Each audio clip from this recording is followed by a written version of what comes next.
नमस्ते मित्रों, आज हम पढ़ेंगे विद्युत द्विध्रुव की निरक्षीय रेखा पर विद्युत क्षेत्र की तीव्रता। कल हमने अक्षीय रेखा पर विद्युत क्षेत्र की तीव्रता पढ़ी थी, जिसका व्यंजक आपने प्राप्त किया था 2kp/r। आज पढ़ेंगे हम अक्षीय रेखा पे क्या प्राप्त होता है, देखते हैं। देखिए, कोई द्विध्रुव है हमारे पास AB, यानी दो समान परिमाण और विपरीत प्रकृति के दो आवेश हैं, उनके बीच की दूरी है 2a। ये एक विद्युत द्विध्रुव हो गया। और निरक्षीय रेखा हमें मालूम है, निरक्षीय रेखा क्या होती है भी? ऐसी रेखा जो विद्युत द्विध्रुव के मध्य बिंदु से लंबवत 90 डिग्री का कोण बनाते हुए गुजरे। यानी ऐसी कोई भी रेखा जो विद्युत द्विध्रुव के मध्य बिंदु से 90 डिग्री के कोण से गुजरे, उस रेखा को हम निरक्षीय रेखा कहते हैं। तो ये OP कोई निरक्षीय रेखा है। ये मध्य बिंदु है O और ये बिंदु है P। तो ये OP क्या है? एक निरक्षीय रेखा है। और इस निरक्षीय रेखा के बिंदु P पर, जो इसका बिंदु P है, इस पर हमें परिणामी विद्युत क्षेत्र की तीव्रता ज्ञात करनी है। तो देखिए, बिंदु P पर हमें परिणामी तीव्रता ज्ञात करनी है। तो इसके लिए हमने क्या किया? AP और BP की रचना की। क्यों भाई? क्योंकि हमें जैसे -q आवेश के कारण P पे तीव्रता ज्ञात करनी है, +q आवेश के कारण P पे तीव्रता ज्ञात करनी है। तो ज्ञात करने के लिए हमें क्या चाहिए? वो दूरी तो चाहिए, यानी A से लेकर P तक की दूरी चाहिए, B से लेकर P तक की दूरी चाहिए। तो इसलिए हमने क्या किया है? AP और BP की रचना की है। मान लेते हैं ये दूरी L है, ठीक है भाई? ये दूरी क्या मान लेते हैं? L है।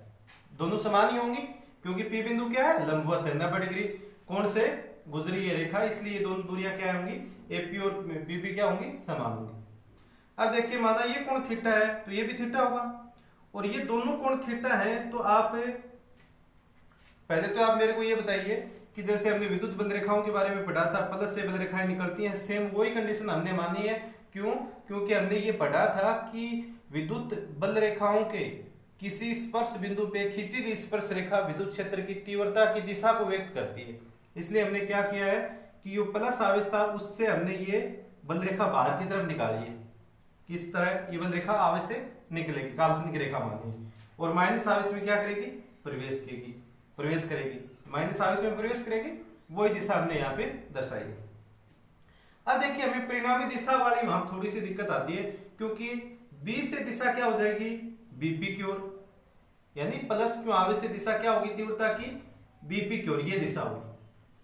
और A से, यानी -q आवेश से ये दिशा हुई PA की ओर, यानी इधर ऐसे।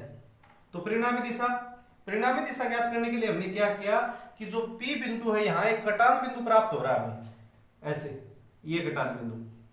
तो इस कटान बिंदु से जो रेखा गुजरेगी, वो रेखा क्या दर्शाएगी? परिणामी तीव्रता की दिशा को दर्शाएगी।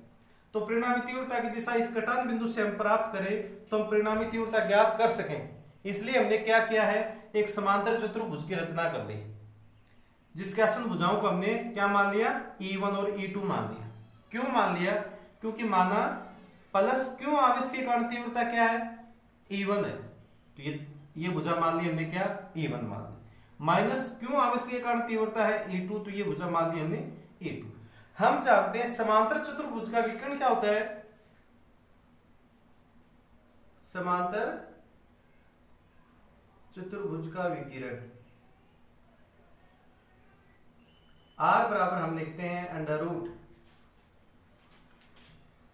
+ q² + 2pq cos थीटा। ये विकिरण होता है, मैथ में पढ़ा भी हुआ आपने। तो ये समांतर चतुर्भुज का विकिरण होता है, जहां PQ क्या होती है? उसकी आसन भुजाएं होती है।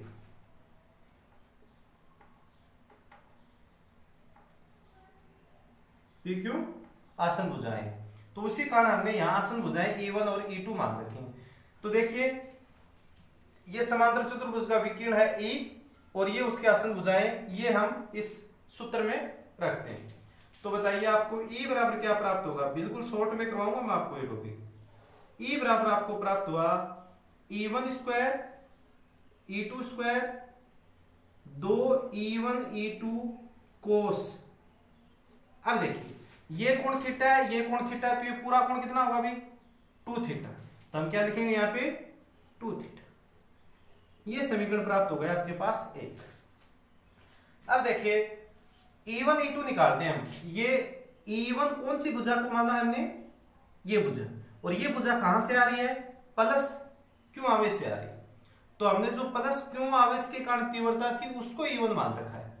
E2 कौन सी भुजा को माना है, इस भुजा को, और ये भुजा कहां जा रही है, माइनस क्यू आवेश में, यानी माइनस क्यू आवेश के कारण जो तीव्रता है उसको हमने क्या मान लिया, E2 मान लिया। चलो हम E1 E2 के मान निकालते हैं। वैसे आपको याद रखना है कि तीव्रता क्या होती है, KQ/R²। बिंदु आवेश के कारण तीव्रता होती है KQ/R²।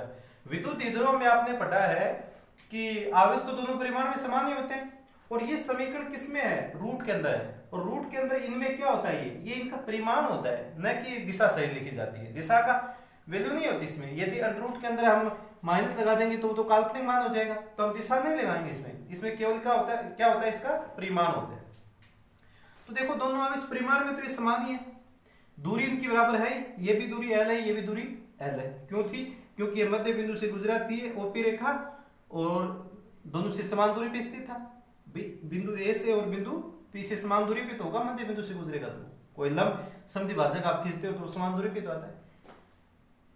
और इस कारण हम सीधा भी लिख सकते हैं कि दोनों तीव्रताएं क्या है, बराबर है। क्यों, क्योंकि आवेश बराबर हो गए, परिमाण में बराबर आवेश। यहां आपको आवेश का परिमाण ही लेना है, दूरी अपने आप बराबर है, तो क्या होंगी, तीव्रताएं बराबर होंगी। चलो हम निकाल भी लेते हैं। तो बताइए आप E1 क्या लिखोगे, प्लस क्यू आवेश के कारण KQ/L²। याद रहे केवल परिमाण लिखना आपको। चलो मैं लगा देता हूं नोट, परिमाण। बताइए E2 हम क्या लिखेंगे, माइनस क्यू आवेश के कारण KQ/L²। परिमाण है ये, इसलिए KQ/L² लिखा है। यदि दिशा सही जिसको लिखना होता है तो हम माइनस KQ/L² लिखते हैं, लेकिन हमें परिमाण लिखना है इसलिए हम क्या लिखेंगे, ये लिखेंगे। क्या हम लिख सकते हैं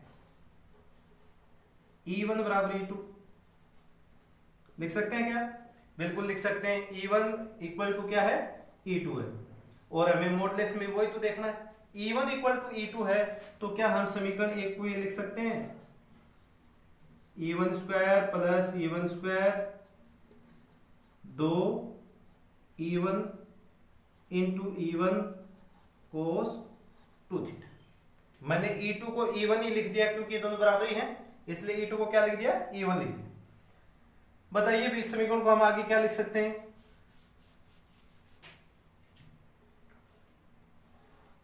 इस समीकरण को हम क्या ये लिख सकते हैं भी, ध्यान से देखिए। ये समीकरण चल रहा है आपका परिणामी तीव्रता E बराबर, यानी E के इक्वल टू आपका समीकरण चल रहा है, हमें परिणामी तीव्रता E तो निकालनी है।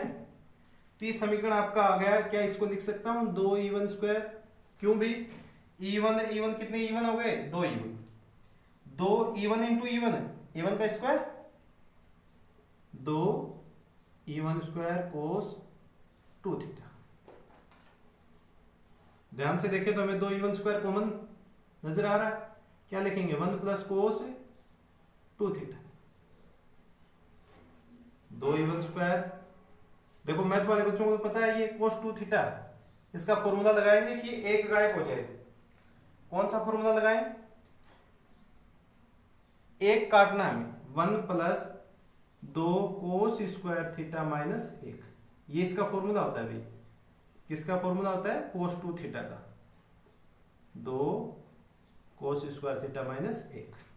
ये फॉर्मूला लगाएंगे, एक से एक कैंसिल, क्या प्राप्त हुआ हमें, 4 E1 square cos square theta, root हटा दो, 2 E1 कोस थीटा। ये समीकरण आपको प्राप्त हो गया। परिणामी आपको क्या प्राप्त हो गया, 2 E1 कोस थीटा। चलो मान रखो 2 KQ/L² इनटू कोस थीटा का भी मान रखना पड़ेगा हमें, क्योंकि कोई कोण में मान थोड़ी दे रखा आपको। तो कोस थीटा का मान क्या होगा, कोस थीटा आधार बटा कर्ण। ये कोण थीटा, तो आधार कौन सा होगा अभी, ए आधार होगा, और कर्ण क्या होगा, कर्ण भाई ये 90 डिग्री पे ये लंब हो गया, तो कर्ण क्या होगा, AP। तो क्या हम लिख सकते हैं A बटा L, यानी क्या किया हमने, कोस थीटा का भी मान लिख दिया है A बटा L। E का मान आपके पास था, आपको प्राप्त हुआ 2 KQA बटा L क्यूब। अब ध्यान से देखिए L क्या है, एल तो एक काल्पनिक दूरी है जो कि आपने एक बंद रेखाओं के रूप में मानी थी, प्लस से बंद रेखाएं निकली थी, माइनस में बंद रेखाएं प्रवेश की थी, तो ये तो एक काल्पनिक दूरी, इसका हमें मान रखना पड़ेगा। क्या पहले मैं ये मान रख दूं k इंटू क्यू टू ए, देखिए k का k लिखा मैंने, 2 है ना, ये a के साथ गुणा में लिखा, क्यों लिखा मैं आपको बताऊंगा, पहले l का मान लिख देते हैं। l देखिए, l यहाँ ये त्रिभुज है, समकोण त्रिभुज, और इसमें l क्या है, कर्ण है। केवल आपको l का मान ज्ञात करना है, 2 मान आपको दे रखे हैं। दोनों बिंदुओं के बीच AB के बीच की दूरी 2a है, तो हमें मालूम हो गया कि AO के बीच की दूरी a है, ये आधी दूरी तो a ही है। ये आपका लंब है r आपको दे रखा है, ये a भी आपको दे रखा है, तो l का मान क्या होगा, कर्ण बराबर क्या होगा, कर्ण बराबर होगा लंब स्क्वायर प्लस आधार स्क्वायर का अंडर रूट 1/2, और इसकी है क्यूब, तो क्या लिखेंगे 3/2। यदि आप फिजिक्स पढ़ रहे हो तो ये चीजें तो आप आसानी से निकाल लो, ये कंप्लीट बताने की आपको आवश्यकता नहीं है। यानी क्या लिया हमने, कर्ण का मान निकाला, कर्ण का मान क्या होगा, लंब स्क्वायर प्लस आधार स्क्वायर का अंडर रूट, अंडर रूट का मतलब r square plus a square की पावर 1/2, और उसकी पावर कितनी है 3, ये पावर मल्टीप्लाई होती है भाई, r स्क्वायर a स्क्वायर की पावर कितनी होगी 3/2।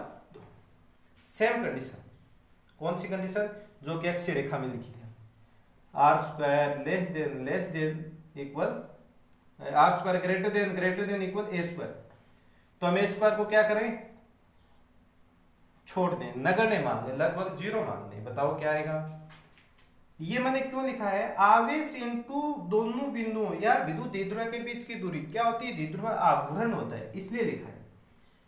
तो क्या लिख सकता हूं मैं, kp बटा r स्क्वायर की पावर 3/2, क्यों भी, क्योंकि a स्क्वायर तो नगण्य हो गया, ये इससे कैंसिल, तो हमें प्राप्त हुआ भी E बराबर kp अपॉन r क्यूब।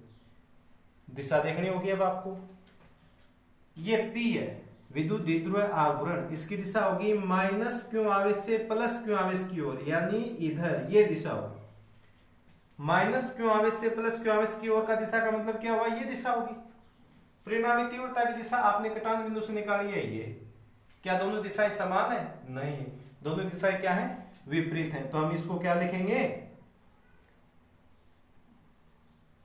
ये प्राप्त हुआ था, हम इसको सदिश रूप में लिखेंगे, तो यहां माइनस लगा देंगे, minus kp upon r cube, विद्युत आघूर्ण सदिश राशि है, इसलिए इसके ऊपर भी हम वेक्टर लगा देंगे। यह था कि निरक्ष रेखा पर विद्युत क्षेत्र की तीव्रता, बहुत ही अच्छा इंपॉर्टेंट टॉपिक है और बच्चों को काफी हार्ड भी लगता है, बहुत शॉर्ट में करवाया जाता है, इसमें इतना समझने की आवश्यकता आपको नहीं है, जरूर आपको समझ में आया होगा।